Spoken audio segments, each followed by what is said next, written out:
यह संपादकीय डिक्टेशन 60 शब्द प्रति मिनट की गति से अमर उजाला के संपादकीय पेज दिनांक 17 दिसंबर 2024 से लिया गया है। यदि यह आपको अच्छा लगे तो लाइक, शेयर और सब्सक्राइब अवश्य करें। रेडी।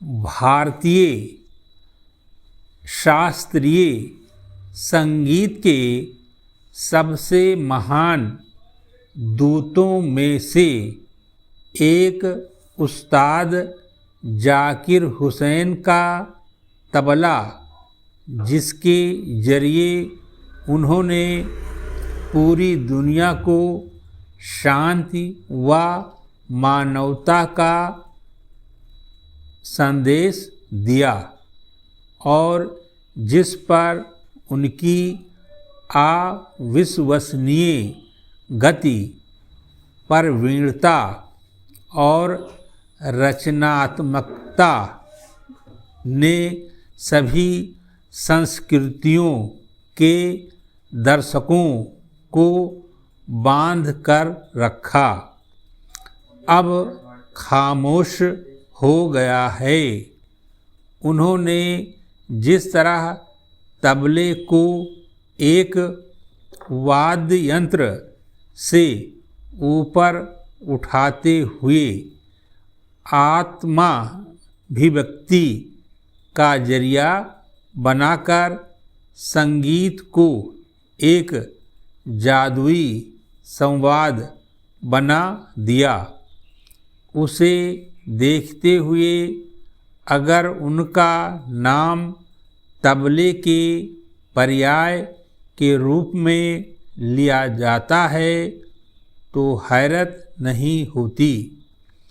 उस्ताद के तबले की थाप ने संगीत को नए सिरे से परिभाषित करते हुए न केवल भारतीय शास्त्रीय संगीत को जीवंत किया, बल्कि उसमें आधुनिकता का ऐसा रंग भी भरा जिससे हर पीढ़ी खुद को उससे जोड़ पाती थी।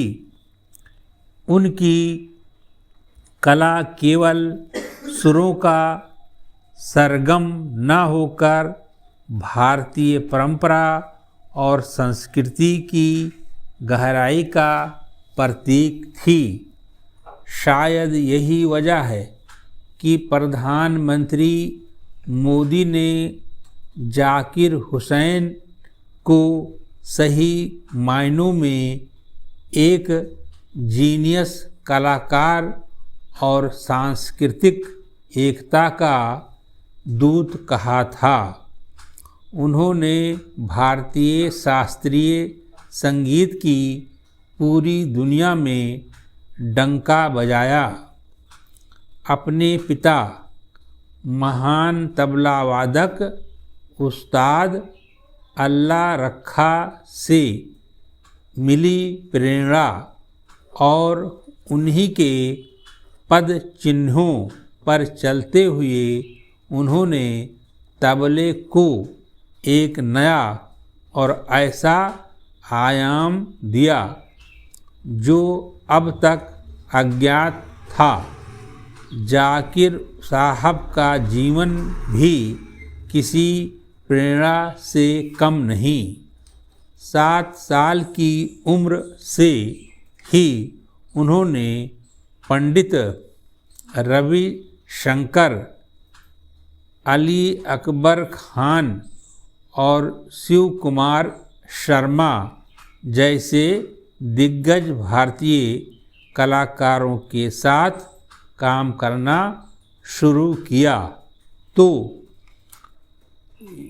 यो मा जॉन मैकलाफ्लिन,